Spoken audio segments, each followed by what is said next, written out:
ام المومنین اما جان حضرت سیدہ زینب بنت حجش رضی اللہ تعالی عنہ، آج ان کی زندگی کے کچھ گوشیں آپ کی خدمت میں پیش کرنے کا شرف حاصل کیا جا رہا ہے۔ اللہ تعالیٰ اپنے حبیب مصطفیٰ کریم صلی اللہ علیہ وآلہ وسلم کے صدقہ و طفیل قبول فرمائیں۔ آپ اس سے پہلے ام المومنین اما جان حضرت خدیجہ، حضرت اما جان عائشہ، اما جان حضرت سودا اور ام المومنین حضرت سیدہ ام سلمہ رضی اللہ تعالی عنہم کی زندگی کے گوشے سماعت کر چکے ہیں، اور آج چھٹی ام المومنین حضرت سیدہ زینب بنت حجش رضی اللہ تعالی عنہ کی زندگی۔ ام المومنین حضرت سیدہ زینب بنت حجش رضی اللہ تعالی عنہ، ان کی خصوصیت یہ ہے کہ یہ حضور اکرم صلی اللہ علیہ وآلہ وسلم کی پھوپھی ذات بہن ہے، یعنی حضرت زینب بنت حجش کی والدہ اور حضور اکرم صلی اللہ علیہ وآلہ وسلم کے والد حضرت عبداللہ اور مولا علی کے والد جناب ابو طالب، یہ تینوں جو ہے وہ ایک ہی ماں کی اولاد ہے، یعنی سگے بھائی بہن ہیں۔ تو یہ چونکہ حقیقی پھوپھی کی بیٹی لگتی ہے سیدہ زینب بنت حجش رضی اللہ تعالی عنہ۔ یہ بڑی نیک اور پرہیزگار، کثرت سے روزہ رکھنے والی، کثرت سے صدقہ کرنے والی، اور حتیٰ کہ ام المومنین حضرت عائشہ صدیقہ حضرت ام سلمہ رضی اللہ تعالی عنہما نے فرمایا کہ یہ بہت زیادہ روپیے کما کر غریبوں میں، یتیموں میں اور مسکینوں میں صدقہ کرنے کی عادی تھی۔ چونکہ اعلیٰ خاندان کی تھی اور شان و شوکت والی تھی، لیکن جب حضور علیہ السلام کے حرم محترم میں آئیں تو یہ اپنے ہاتھوں سے چمڑے پر اور کپڑے پر دستکاری کا کام کیا کرتی تھی، اور اس سے جو بھی رقم آتی وہ آپ صدقہ فرما دیا کرتی تھی۔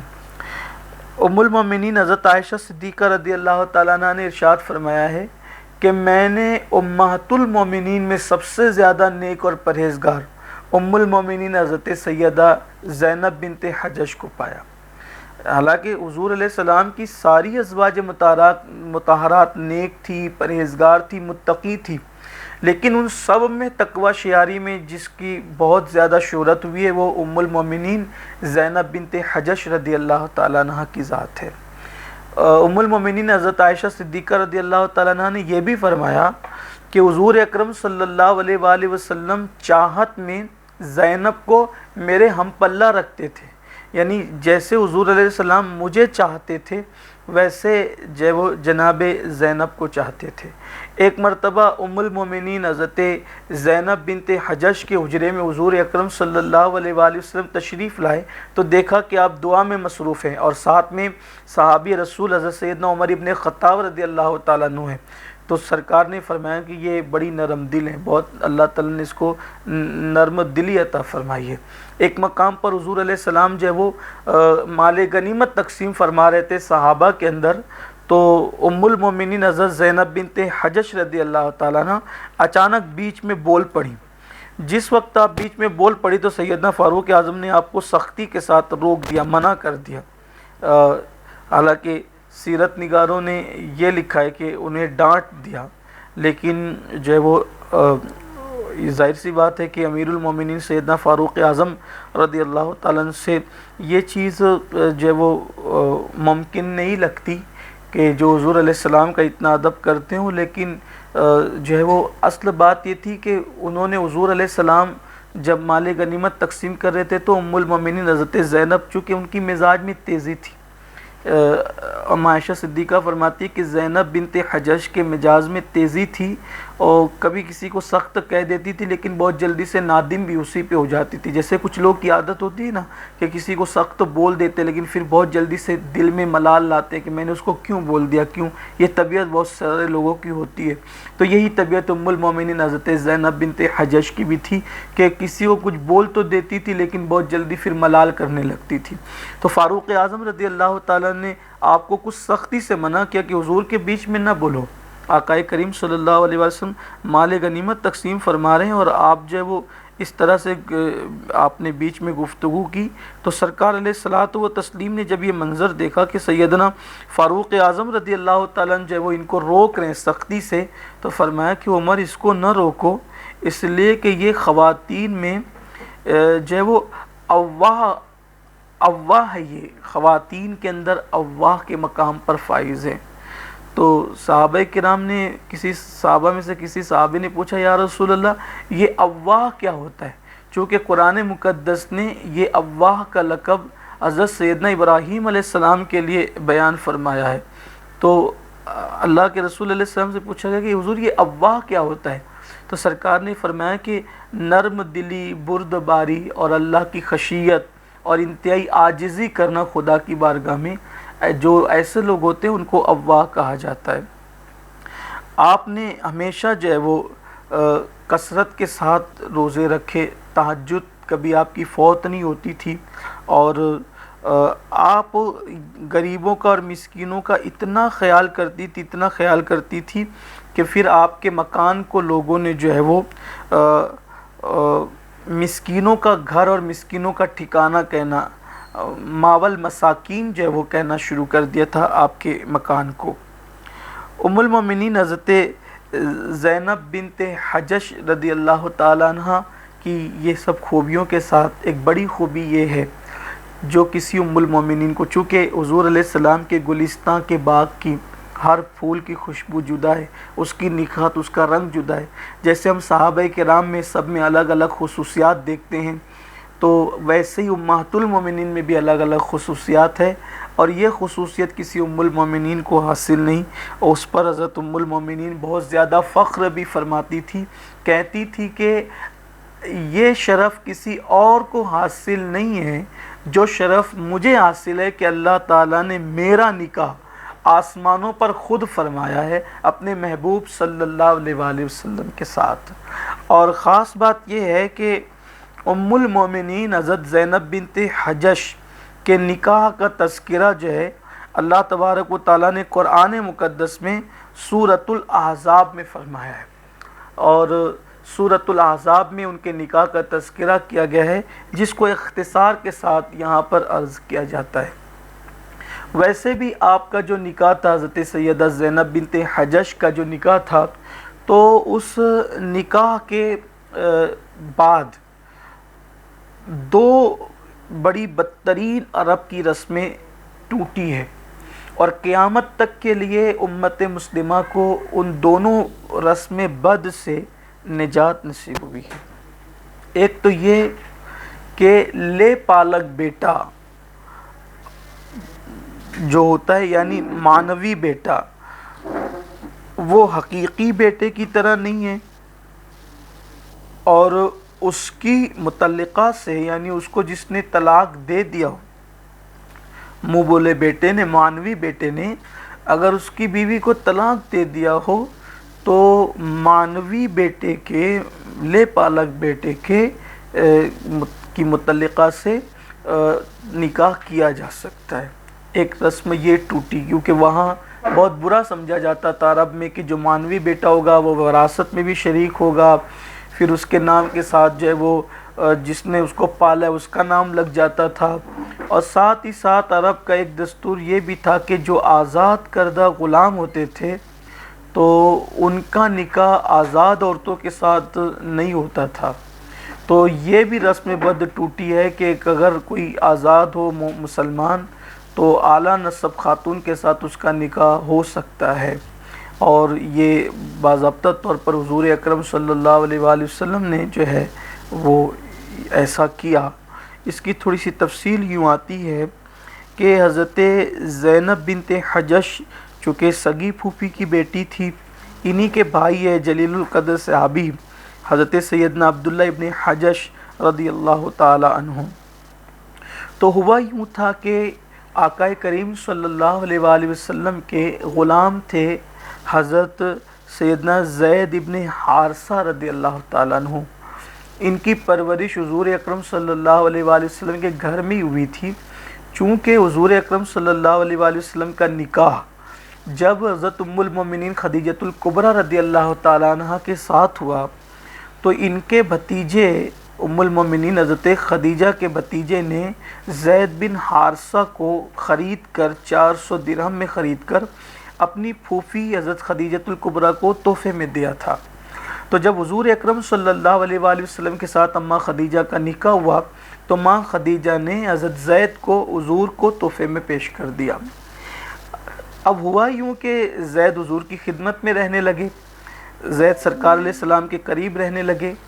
ایک دن زید کے والد کو پتہ چلا کہ ہمارا بیٹا غلام کی شکل میں حضور اکرم صلی اللہ علیہ وآلہ وسلم کے پاس موجود ہے۔ آقا علیہ السلام نے ابھی اعلان نبوت نہیں فرمایا تھا، تو جناب زید کے والد ان کے چچا کو لے کر، یعنی جناب زید کے چچا کو لے کر حضور کے پاس آئے، اور آنے کے بعد چونکہ تھے زید کے والد حارثہ شاعر تھے تو انہوں نے شاعرانہ لب و لہجے میں یوں عرض کیا کہ اے عبد المطلب کے بیٹے، اے اپنی قوم کے سردار، تم خدا کے پڑوسی ہو، یعنی کہ اللہ کے حرم کے پڑوس میں رہتے ہو، تو تم قیدیوں کو چھڑاتے ہو، بھوکوں کو کھانا کھلاتے ہو، اور میں آپ کریم کے دروازے پر اس لیے آیا ہوں کہ میرا بیٹا، میں نے سنا ہے کہ آپ کے یہاں غلامی کی زندگی گزار رہا ہے، اگر آپ میرا بیٹا مجھے واپس کر دے، چونکہ آپ کریم ہیں، آپ سخی ہیں، آپ لوگ بڑے احسان کرنے والے ہیں، تو میرا بیٹا آپ مجھے واپس کر دیں۔ حضور اکرم صلی اللہ علیہ وسلم نے چونکہ ابھی نبوت کا اعلان نہیں کیا تھا تو سرکار نے فرمایا ٹھیک ہے، میں زید کو بلاتا ہوں، اگر زید تمہارے ساتھ جانا چاہے تو میں روکوں گا نہیں، اور اگر زید یہاں رہنا چاہے تو پھر آپ اس پہ زور نہیں کریں گے۔ حضرت زید کو بلایا گیا، زید آئے، آنے کے بعد انہوں نے چچا کو اور باپ کو دیکھا۔ سرکار نے فرمایا انہیں پہچانتے ہو زید، یہ کون ہے؟ زید نے کہا حضور یہ میرے والد ہے، یہ میرے چچا ہیں۔ سرکار فرماتے تمہیں لینے آئے، تو زید حضور کے پیٹھ کے پیچھے چھپ گئے اور کہا میں نہیں جاؤں گا، آپ کو چھوڑ کر نہیں جاؤں گا۔ تو سرکار علیہ السلام نے فرمایا کہ ٹھیک ہے، نہیں۔ یہ منظر ان کے والد نے بھی دیکھا، کیونکہ زید یہ کہہ رہے تھے کہ یا رسول اللہ جو پیار مجھے آپ سے ملا ہے وہ پیار شاید باپ اور چچا سے کسی سے نہیں مل سکتا۔ یہ اعلان نبوت کے پہلے کی بات ہے۔ پھر حضور اکرم صلی اللہ علیہ وآلہ وسلم کو زید کی یہ قربانی، یہ وفاداری اور یہ ادا اتنی پسند آئی کہ حضرت زید بن حارثہ کو حضور نے اسی وقت آزاد کر دیا، اور آزاد کر کے فرمایا کہ چونکہ اس نے اپنے باپ کو چھوڑا ہے نا میرے لیے، کہ میں باپ کے ساتھ نہیں جاؤں گا، آپ کے ساتھ رہوں گا، تو سرکار نے فرمایا آج سے زید میرا بیٹا ہے۔ تو لوگوں نے حضرت زید بن حارثہ رضی اللہ تعالیٰ عنہ کو زید بن محمد کہنا شروع کر دیا تھا، چونکہ ابھی نزول قرآن نہیں ہوا تھا۔ اور پھر یہ ہوا کہ حضرت زید آزاد کردہ غلام بھی تھے، پھر بیٹا بھی حضور نے ان کو مانا تھا۔ تو جناب زید کے نکاح کے لیے حضور اکرم صلی اللہ علیہ وآلہ وسلم کی خواہش یہ تھی کہ زید کا نکاح حضرت زینب بنت حجش، جو حضور علیہ السلام کی پھوپھی زاد بیٹی ہے، بڑی خوبصورت تھی، ام المومنین رضی اللہ تعالیٰ اعلیٰ گھرانے کی تھی، بلکہ حضور سے کہتی بھی تھی اور امہات المومنین سے بھی کہتی تھی کہ مجھے یہ خصوصیت بھی حاصل ہے کہ حضور کے جد اور میرے جد ایک ہی ہے، یعنی عبد المطلب حضور کے دادا ہیں اور میرے سگے نانا ہیں، یعنی ہم لوگ ایک جد کی اولاد ہے، یہ بھی آپ فرماتی تھی۔ تو سرکار علیہ السلام نے جب جناب زید کے رشتے کے لیے حضرت زینب کے یہاں پر بات رکھی تو جناب زینب اور ان کے بھائی کو تھوڑا سا ناگوار گزرا، کیونکہ زینب خوبصورت بھی تھی، حسین و جمیل بھی تھی، پھر اعلیٰ نسب بھی تھی، قریشی بھی تھی، اور ایک آزاد کردہ غلام حضرت زید کے ساتھ نکاح، تو انہوں نے کچھ پشو پیش کیا اس میں۔ اتنے میں قرآن کی آیت آ گئی کہ کسی مومن کو یہ شان نہیں کہ اللہ اس کا رسول اس کو جس چیز کا حکم دے تو وہ انکار کرے۔ یہاں بھی یہ حضور علیہ السلام کی بڑی شان اور انتہائی شان ہے کہ نکاح کا معاملہ حضور کسی کے گھر رشتہ لے کر کے بھیجتے ہیں اور وہ پشو پیش کرتے ہیں تو اللہ یہ نہیں کہتا کہ میرے رسول نے بھیجا، بلکہ یہ کہا کہ اللہ اس کا رسول، یعنی حضور کے کام کو اللہ تبارک و تعالیٰ اپنی طرف منسوب فرما رہا ہے۔ کئی مقامات قرآن میں اس طرح ملیں گے، یعنی کہ اللہ تبارک و تعالیٰ نے محبوب کو کیا شان عطا فرمائی ہے کہ حضور علیہ السلام کسی کو رشتہ بھیجنے تو بھی اللہ اس کام کو اپنی طرف منسوب فرماتا ہے۔ یہ بڑی عظیم شان ہے میرے آقا صلی اللہ علیہ وآلہ وسلم کی۔ بہرحال جب یہ آیت پہنچی ان تک تو حضرت زینب فوراً تیار ہوگی، نکاح ہو گیا۔ لیکن نکاح جب ہو گیا تو نکاح ہونے کے بعد ایسا ہوا کہ ام المومنین حضرت زینب رضی اللہ تعالیٰ عنہ حضرت زید کی طرف سے خوش نہیں رہتی تھی، چونکہ ایک اعلیٰ نسب اور بڑے خاندان کا ایک ذہن میں وہ تھا، تو وہ زید کو جو ہے وہ تھوڑا سا نظر انداز فرماتی تھیں۔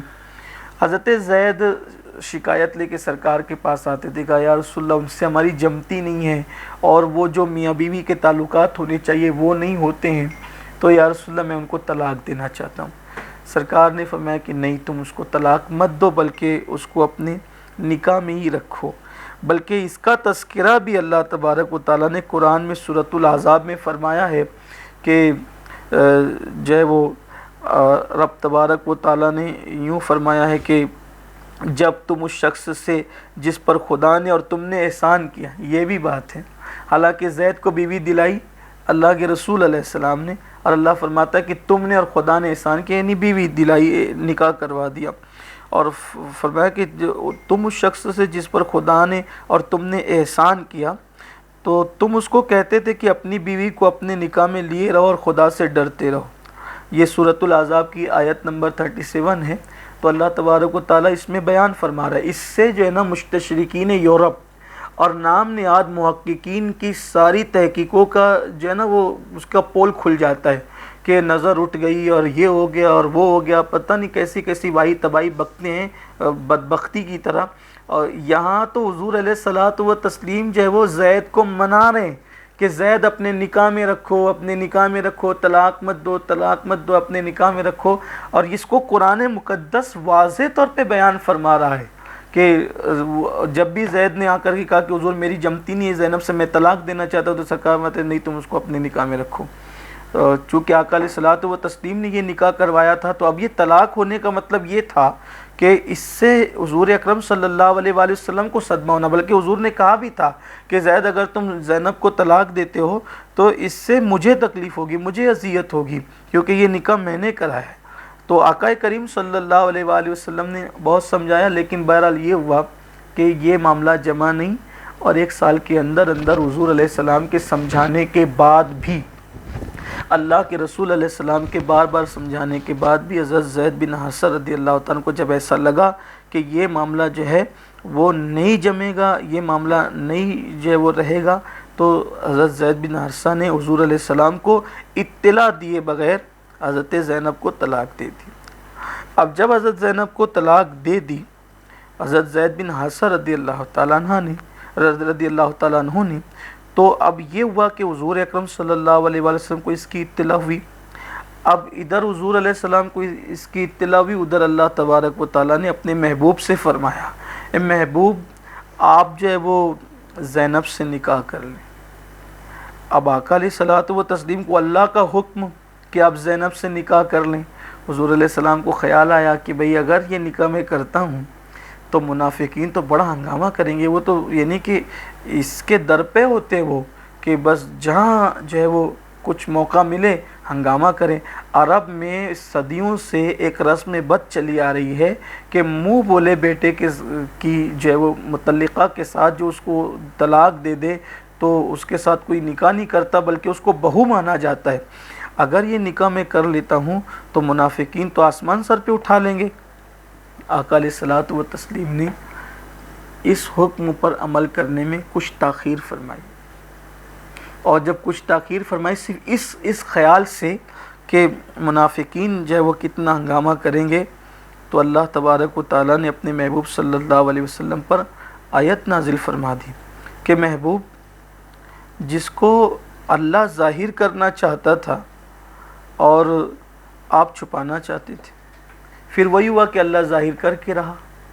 اس آیت مبارکہ کی تفسیر میں حضرت سیدنا امام زین العابدین رضی اللہ تعالیٰ عنہ فرماتے ہیں کہ اللہ تبارک و تعالیٰ یہ چاہتا تھا کہ زینب کے ساتھ حضور اکرم صلی اللہ علیہ وآلہ وسلم کا نکاح ہو جائے، اور حضور اکرم صلی اللہ علیہ وآلہ وسلم منافقین کی ہنگامہ آرائیوں سے جو ہے وہ سوچ کر کے تھوڑا اس کو مؤخر فرما رہے تھے، اور حضور اکرم صلی اللہ علیہ وآلہ وسلم اس چیز کا اظہار نہیں فرما رہے تھے، اس کو ظاہر نہیں فرما رہے تھے، اور پھر اللہ تبارک و تعالیٰ نے پھر حکم دے دیا کہ اے حبیب صلی اللہ علیہ وآلہ وسلم، ہم نے آپ کا نکاح آسمانوں پر زینب کے ساتھ کر دیا۔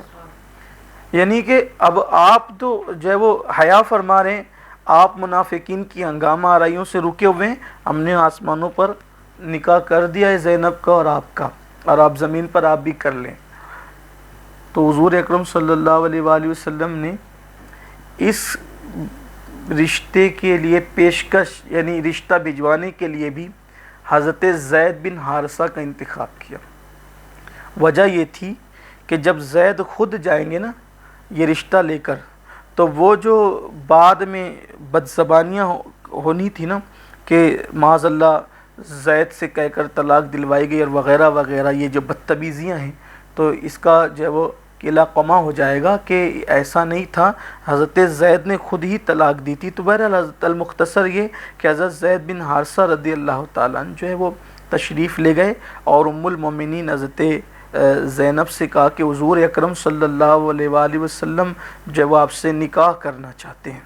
تو ام المومنین حضرت زینب رضی اللہ تعالیٰ عنہ نے جواب دیا کہ اس معاملے میں میں پہلے اپنے اللہ سے استخارہ کروں گی اور اپنے اللہ سے پوچھوں گی کہ حکم کیا ہے۔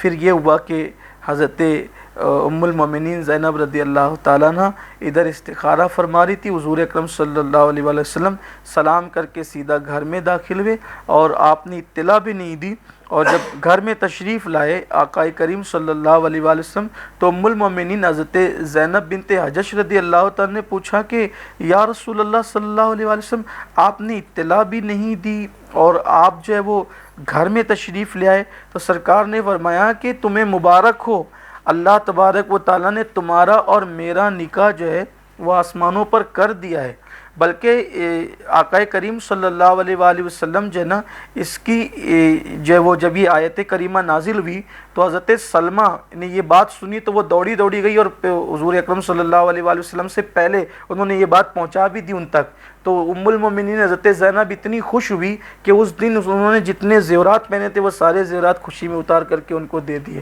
اور کہا کہ اس خوشی میں انشاءاللہ میں 2 مہینے تک روزے رکھوں گی۔ تو اللہ کے حبیب علیہ السلام جب بہرحال المختصر یہ کہ تشریف لے گئے، گھر کے اندر داخل ہوئے تو ام المومنین سے کہا کہ اللہ نے نکاح کر دیا آسمانوں پر، اور پھر زمین پر آپ کے جو بھائی تھے ابو احمد ابن حجش رضی اللہ تعالیٰ انہوں نے خطبہ نکاح پڑھا، اور خطبہ نکاح پڑھنے کے بعد حضور اکرم صلی اللہ علیہ وآلہ وسلم کے ساتھ جو ہے وہ آپ کا نکاح زمین پہ کر دیا گیا۔ اور ام المومنین حضرت زینب نے پوچھا تھا کہ یا رسول اللہ نکاح تو بغیر گواہ کے نہیں ہوتا، تو میرا نکاح جو آسمانوں پر ہو اس کے گواہ کون ہیں؟ تو سرکار نے فرمایا اس کے گواہ جبریل اور میکائیل ہیں۔ اللہ تبارک و تعالیٰ نے ایسا نکاح جو ہے وہ فرمایا۔ حضرت عائشہ صدیقہ فرماتی تھی کہ یار جب میں نے آیت سنی نا تو میرے دل میں خیال آیا کہ پہلے ہی تو اتنی خوبصورت ہے زینب، اور پھر اللہ نے آسمانوں پر ان کا نکاح کر دیا تو وہ یقیناً امہات المومنین پر اس پر فخر کرے گی۔ اب نکاح ہو گیا، ام المومنین جو ہے وہ حضرت زینب بنت حجش حضور علیہ الصلوۃ والتسلیم کے نکاح میں آ گئی۔ تو سرکار نے پوچھا تمہارا نام کیا ہے؟ تو انہوں نے کہا میرا نام برہ ہے۔ سرکار نے کہا تیرا نام برہ نہیں، تیرا نام زینب ہے۔ سرکار علیہ السلام نے زینب نام رکھا۔ یوں بھی حضور اکرم صلی اللہ علیہ وآلہ وسلم کو زینب نام بہت پسند تھا۔ حضور علیہ السلام کی 2 بیویوں کا نام زینب ہے، زینب بنت حجش، زینب بنت خزیمہ۔ اسی طرح حضور علیہ السلام کی بڑی بیٹی کا نام زینب ہے۔ عام طور پر گھر میں پہلے بچے کا نام وہی رکھا جاتا ہے جو نام بہت زیادہ پسند ہوتا ہے، اس لیے کہ بعد میں جو دوسرے بچے آتے ہیں نا تو پھر وہ تو یعنی کہ سب معاملات رہتے ہیں، لیکن پہلا نام عام طور پہ تو بڑی بیٹی کا نام زینب، اس کے بعد نواسی بھی اس کا نام بھی زینب رکھا۔ تو حضور اکرم صلی اللہ علیہ وآلہ وسلم کے خاندان میں زینب آپ کو بہت نام ملیں گے، اور زینب کا مطلب ہوتا ہے سب سے ہٹ کر، الگ، یونیک، یہ زینب کا مطلب ہوتا ہے۔ تو ان کا نام تھا برہ. سرکار نے فرمایا تیرا نام برہ نہیں ہے بلکہ تیرا نام زینب ہے. اور پھر آقا علیہ السلام نے فرمایا کہ تم زینب ہو. اور پھر 5 ہجری کے اندر حضور اکرم صلی اللہ علیہ وآلہ وسلم نے 400 درہم ان کا مہر مقرر فرمایا اور ان کا نکاح ہو گیا. جتنی دھوم دھام سے ان کا ولیمہ ہوا اتنی دھوم دھام سے کسی ام المومنین کا ولیمہ نہیں ہوا. دھوم دھام سے مراد یہ کہ حضور اکرم صلی اللہ علیہ وآلہ وسلم نے جو ہے وہ بکری ذبح کی اور روٹی بنوائی. بکری یعنی گوشت اور روٹی سے آپ کا ولیمہ ہوا. اور ساتھ میں حضرت انس کی والدہ نے میٹھے میں ملیدہ تیار کیا تھا. اس سے پتہ چلا کہ مالیدہ کی بھی حیثیت ہے. حضور علیہ السلام کے گھر میں مالیدہ خوشی کے موقع پر بنا تھا. تو اس کا مطلب یہ ہے کہ یہ چیزیں بھی ہے.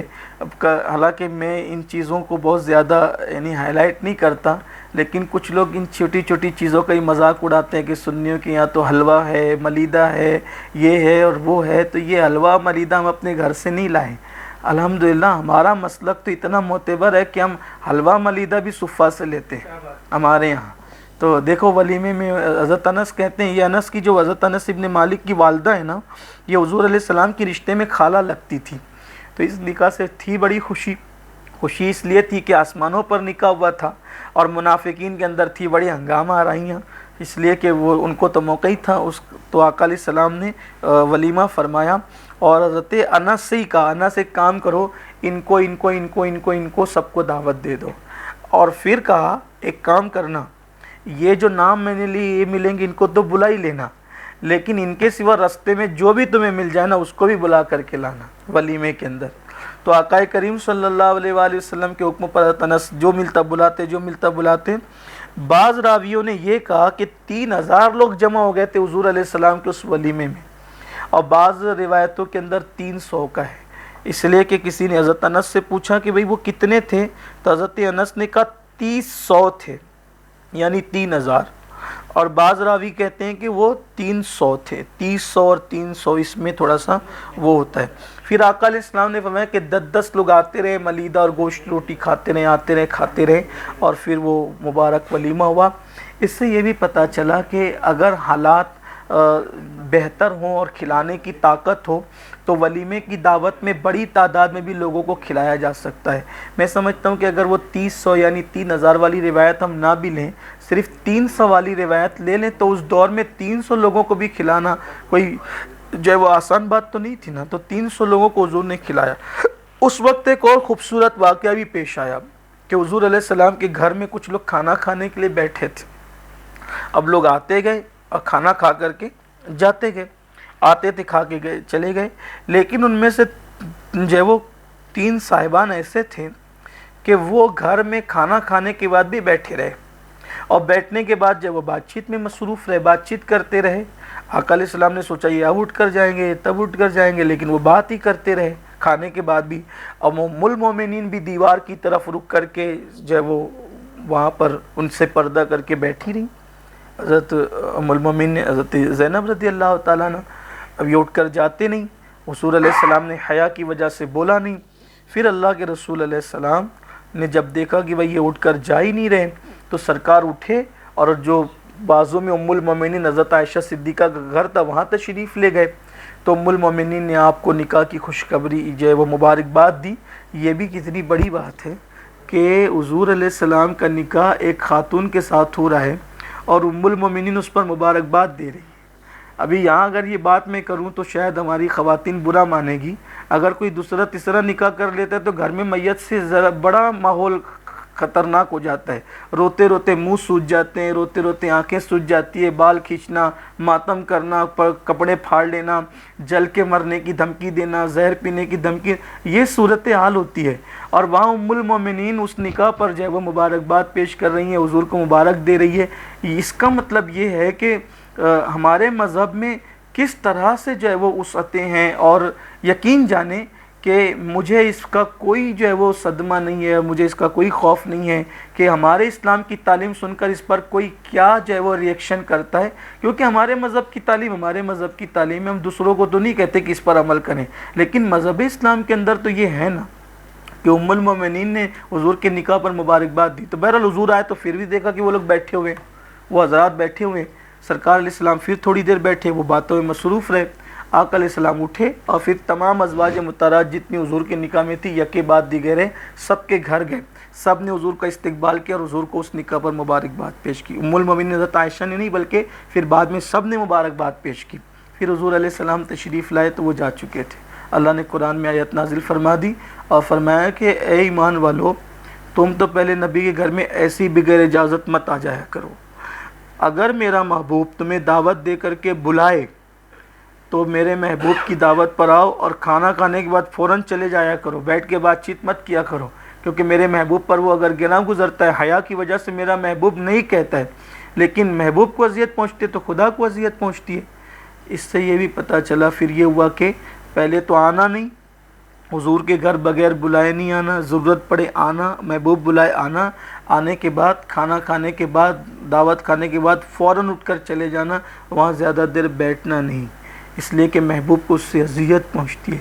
اس سے ہمیں بھی ایک سبق ملتا ہے، ہمیں بھی ایک راستہ ملتا ہے. کچھ لوگوں کی بیٹھک جو ہے نا بڑی لمبی ہوتی ہے، آ کر بیٹھ جائیں گے تو اٹھتے ہی نہیں ہیں، ادھر کی ادھر کی ایسی اڑگم دڑگم، بلکہ کچھ لوگ فون بھی کرتے ہیں نا تو بہت لمبا ٹائم لیتے ہیں. یہ سب اچھی چیز نہیں ہے. پتہ نہیں بندے کو استنجا لگی ہوگی، کوئی اس کی حاجت ہوگی، اس کو کوئی کام ہوگا، کسی کو فون کرو، تھوڑا سی ضرورت کے مطابق بات کرو، رکھ دو، اس کو مجبور مت کرو. اسی طرح کسی سے ملنے جاؤ، جم جما کے بیٹھ مت جاؤ، گھنٹوں مت بیٹھ جاؤ. ہو سکتا ہے اس کو کوئی ضرورت ہوگی، کوئی کام ہوگا، اس کے گھر والوں کو کوئی کام ہوگا. مروت میں آدمی نہیں بولتا ہے. جب کہیں جاؤ جلدی اٹھنے کی کوشش کرو. یہ ہمیں سبق مل رہا ہے. حالانکہ یہ آیت کریمہ کا شان نزول خاص ہے، لیکن آیت پاک کا شان نزول خاص ہوتا ہے، لیکن اس سے ہمیں کچھ عبرت بھی لینی ہوتی ہے. ہاں، اس کے احکامات عام ہوتے ہیں. تو جو ہے وہ آقا کریم صلی اللہ علیہ وآلہ وسلم کہ ان حضرات کے ذریعے سے، ان اصحاب کے ذریعے سے پوری امت کو درس دیا گیا کہ بغیر بلائے نہ جایا کرو، حضور کے بغیر بلائے نہ جایا کرو، حضور کے بغیر بلائے نہ جایا کرو. پتہ چلا جو بھی حضور کے یہاں جاتا ہے وہ بغیر بلائے نہیں جاتا، بلانے سے جاتا ہے. یہ بھی بات ہے، بلانے سے. آج تک بھی لوگ جاتے ہیں، بلانے سے جاتے ہیں. اسی لیے تو میرے امام نے فرمایا نا کہ بے حکم کب مجال پرندے کو پر کیے. اور ایک مقام ہے مجرم بلائے آئے ہیں جاؤ کا ہے گواہ، پھر رد ہو کب یہ شان کریموں کے در کیے. بہرحال تو آپ بھی ہم بھی کسی سے ملنے جائیں، کسی بیمار سے ملنے جائیں، جلدی اٹھ جایا کریں. ہاں کوشش کریں اچھا میں چلتا ہوں، اس کو بٹھانا ہوگا تو خود ہی بولے گا بیٹھ یار تھوڑی اور بات کر، وہ الگ بات ہے. لیکن یہ کہ جا کر کے جو وہ جم جما کے بیٹھ نہ جائیں، لوگوں کو اس سے اذیت ہوتی ہے. اور میں سمجھتا ہوں کہ اپنے کسی بھی قول یا فعل سے مومن کو اذیت ہو یہ اپنے لیے دکھ کی بات ہے. تو پھر یہ قانون ہو گیا. اور پھر حضور اکرم صلی اللہ علیہ وآلہ وسلم کی زندگی ام المومنین حضرت زینب بنت حجش کے ساتھ گزری. اور پھر آقا کریم صلی اللہ علیہ وآلہ وسلم نے فرمایا تھا کہ میرے بعد سب سے پہلی میری ازواج میں مجھ سے اس کی ملاقات ہوگی جس کے ہاتھ لمبے ہیں. تو آپ نے سنا کہ لوگ امہات المومنین ہاتھ سے ہاتھ گنتی تھی، تو حضرت سودا کا ہاتھ لمبا ہوتا تھا کیونکہ قد میں وہ اونچی تھی. لیکن جب ام المومنین زینب بنت حجش رضی اللہ تعالیٰ عنہ کا وصال ہوا تو تب لوگوں کو پتہ چلا کہ یہاں لمبے ہاتھ سے مراد سخاوت تھی، کہ حضور علیہ السلام نے سخاوت کی طرف اشارہ کیا تھا. وہ تمام امہات المومنین سب سے زیادہ سخی تھی. آپ کی سخاوت کا حال یہ تھا کہ دستکاری کرتی تھی، چمڑوں کی دباغت کرتی تھی، جتنا آتا تھا سب صدقہ کر دیتی تھی. ایک دن حضرت امیر المومنین فاروق اعظم رضی اللہ تعالیٰ عنہ نے آپ کو 20,000 درہم جو ہے وہ تحفے میں بھیجے. تو جب لانے والے نے لایا تو ام المومنین نے کہا ارے بھائی یہ میں امہات المومنین میں کیا تقسیم کروں گی، مجھ سے زیادہ حقدار تقسیم کرنے کے فاروق اعظم ہیں. تو خادم نے کہا حضور یہ امہات المومنین میں تقسیم کے لیے نہیں لایا، یہ تنہا آپ کے لیے لایا ہوں. او میرے لیے اتنے سارے؟ کہاں آپ کے لیے؟ دیکھے بھی نہیں پیسے. بولے ایک کام کر، اس کو انڈیل دے باہر ہی، اپنے صحن میں انڈیلنے کے لکھا انڈیل دے. آقا اس پہ چادر ڈال دے. دیکھیں کیا انداز ہے سخاوت کا، صدقے کا انداز دیکھیں. اس پہ چادر ڈال دے اور ہاتھ ڈال ڈال کے نکال، جتنے تیرے ہاتھ میں نکالا اور جاؤ اس کو وہ غریب کو دے کے آ. اور جب وہ بیوہ کو دیکھا، وہ یتیم کو دیکھا، وہ فلاں کو دیکھا، فلاں کو دیکھا، نکال، یعنی کہ دیکھ دیکھ کر نہیں، چادر ڈلوا دی درہموں پر اور بن دیکھے. شاید مجھے ایسا لگتا ہے کہ یہ وہ اس روایت پر عمل ہو رہا ہے کہ جس نے دائیں ہاتھ سے صدقہ دیا کہ بائیں ہاتھ کو بھی خبر نہ ہو. یہ صدقہ اللہ کے نزدیک بہت پسند ہے. ایسے لوگ تو عرش کے سائے میں ہوں گے. اور بھی بہت سی اس طرح کی دیکھ کر نہیں. ہم تو جب مسجد کو چندہ بھی دیتے ہیں تو ایسے اندر سے ٹٹولتے ہیں، دیکھتے ہیں کہ کتنے 10 کی نکل رہی ہے کہ 100 کی نکل رہی ہے. یعنی اللہ سے مانگیں گے تو کہیں گے بے حساب دے، اور اللہ کی راہ میں دیں گے تو حساب سے دیں گے. یہ قوم کا حال ہے. تو نوٹ لوگ دیکھ دیکھ کر کے دیتے ہیں. ارے دے نا بھائی، اللہ نے دیا ہے تو دے رہا ہے تو، ورنہ کیا ہے. تو نکال کا جا، اس کو دے، اس کو دے، سب کو دے دیا نا تو وہ ڈھیر چھوٹا چھوٹا چھوٹا ہوتے گیا. جب وہ چھوٹا ہو گیا تو جو لایا تھا اس نے نذرانہ، اس نے سوچا دریائے کرم جوش میں دکا ام المومنین، سب کو صدقہ بٹ رہا ہے، کیا میرا حق نہیں ہے اس میں؟ فرمایا کہ یہ چادر میں جتنا جا تو لے کے چلا جا. اب وہ جب لے کے جانے لگا نا سمیٹ کر، ہاتھ اٹھا دی، اے اللہ عمر کا تحفہ اب کبھی مجھے نصیب نہ ہو. اب عمر کو موقع ہی نہ ملے کہ وہ مجھ تک اتنا بڑا تحفہ اور اتنا زیادہ مال بھیجیں. آئندہ سال آنے سے پہلے حضرت ام المومنین سیدنا زینب بنت حجش نے فاروق اعظم کے دور میں 20 ہجری کے اندر وصال فرمایا. اور جب 20 ہجری میں وصال فرمایا تو ام المومنین حضرت زینب بنت حجش کا نماز جنازہ پڑھانے کا شرف حضرت ام المومنین زینب بنت حجش کا نماز جنازہ پڑھانے کا شرف امیر المومنین سیدنا عمر ابن خطاب رضی اللہ تعالیٰ کو حاصل ہوا، اور آپ نے ان کا نماز جنازہ پڑھایا. یہ بہت مختصر، میں نے بہت ساری چیزیں چھوڑ کر جو ہے وہ اختصار کے ساتھ اپنی گفتگو کو مکمل کر لی، ورنہ کافی تفصیل ہے اس کے اندر. خاص طور پہ جو اس کی بہت زیادہ تفصیل دیکھنا چاہتا ہے وہ سورۃ الاحزاب کے اندر دیکھے، اور پھر اس کے بعد وہ جو بات چھوٹی ہے اس کو بھی پوری کر لوں کہ وہ قانون بن گیا کہ پھر کوئی بھی لے پالک بیٹا نہ وارث ہوگا مال میں، اور ساتھ ہی ساتھ جو ہے وہ اس کے نام کے ساتھ ولدیت میں اس کے حقیقی باپ کا نام لگے گا اور لینے والے بندے کا نام نہیں لگے گا. تو لوگوں نے پھر جب زید بن محمد کہنا شروع کیا تو پھر وہ آیت آ گئی، ما کان محمد ابا احد من رجالکم ولکن رسول اللہ و خاتم النبیین، کہ محمد تمہارے مردوں میں سے کسی کے باپ نہیں صلی اللہ علیہ وآلہ وسلم. پھر جو زید بن محمد کہتے تھے واپس سے انہوں نے زید بن حارثہ کہنا شروع کر دیا. ام المومنین کا جب جنازہ گیا، حضرت امیر المومنین فاروق اعظم کی تمنا یہ تھی، توجہ کریں کیا خاتون تھی، یہ کیا شان تھی، کہ فاروق اعظم کی تمنا یہ تھی کہ میں اپنے ہاتھوں سے ان کو ان کی قبر میں اتاروں، ان کو ان کی قبر میں اتارنے کا شرف میں اپنے ہاتھوں سے حاصل کروں. تو امہات المومنین نے کہا کہ بہتر یہ ہوگا کہ جو ان کے حقیقی محرم رشتہ دار ہیں وہ قبر میں اتاریں. حالانکہ نامحرم بھی اتارے تو کوئی شرعی حکم نہیں ہے، لیکن افضل یہ ہے، کتنا احتیاط تھا وہاں کہ ان کے حقیقی جو محرم ہیں وہ لوگ اتاریں. تو چونکہ حضرت زید بن حارثہ کی یہ پہلی بیوی رہ چکی تھی نا، تو حضرت زید بن حارثہ کے بیٹے حضرت اسامہ بن زید، چونکہ یہ اب محرم ہوتے تھے ان کے، تو اسامہ بن زید، اسی طرح عبداللہ ابن حجش اور ابو احمد ابن حجش، اور اسی طرح سے محمد ابن عبداللہ ابن حجش، ان سب لوگوں نے ام المومنین کو سپرد لحد فرمایا.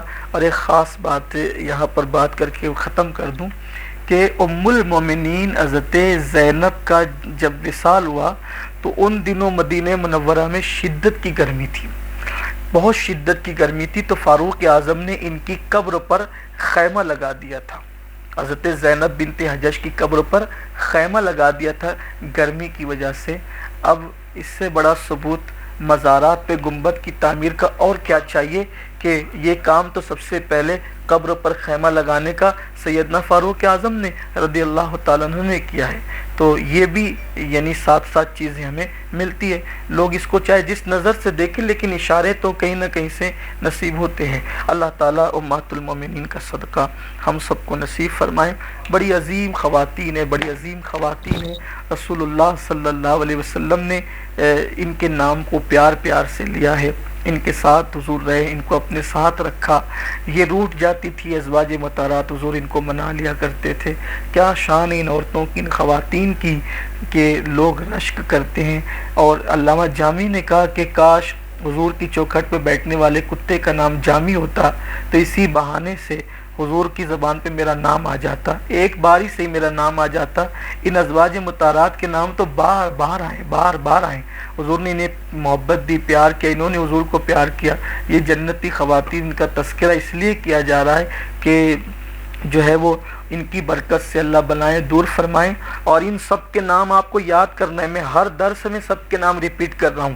پہلا ذکر آپ نے ام المومنین حضرت خدیجہ کا سنا، دوسرا ذکر آپ نے حضرت عائشہ صدیقہ کا سنا، تیسرا ذکر آپ نے حضرت سودا کا سنا، چوتھا ذکر آپ نے حضرت ام المومنین ام سلمہ رضی اللہ تعالیٰ عنہ کا سنا، اور پانچواں ذکر آپ نے حضرت حفصہ کا سنا، چھٹا ذکر آپ نے حضرت ام المومنین زینب بنت حجش کا سنا. ان سب ناموں کو یاد کر لیں. اس پورے درس میں کچھ یاد رہے نہ یاد رہے، اگر یہ نام ہی آپ کو یاد رہ گئے تو میں سمجھ لوں گا کہ ہماری یہ نشست کامیاب ہو گئی انشاءاللہ تبارک و تعالیٰ.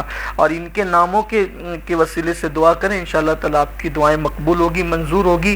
اور انشاءاللہ تعالیٰ اگر یہ درس کا سلسلہ جاری رہا تو اس کے بعد مزید ایک خوبصورت سلسلہ امہات المومنین کے علاوہ ان ازواج مطہرات کے بعد انشاءاللہ تعالیٰ مزید ہماری جماعت کے بڑے بڑے اکابر صوفیہ اللہ والے اہل اللہ کے تذکرے بھی انشاءاللہ تعالیٰ آپ سماعت کرنے کی سعادت حاصل کریں گے. اور میں اپنی بہنوں سے کہتا ہوں کہ یہ 10 بیویوں کی جو کہانیاں تم پڑھتی ہو تو وہ 10 بیویوں کی کہانیوں کی بجائے یہ 11 بیویوں کا تذکرہ اپنے گھر میں کرو، اس لیے کہ وہ 10 بیویوں کی گڑی ہوئی کہانیاں، لکڑ آ رہا تھا اور اڑگم تھا دڑگم تھا اور یہ ہو گیا تھا، وہ بھوسی بن گئی تھی، یہ سب چیزیں کرنے کی بجائے اچھا ہے نا کہ ازواج مطہرات کی زندگی.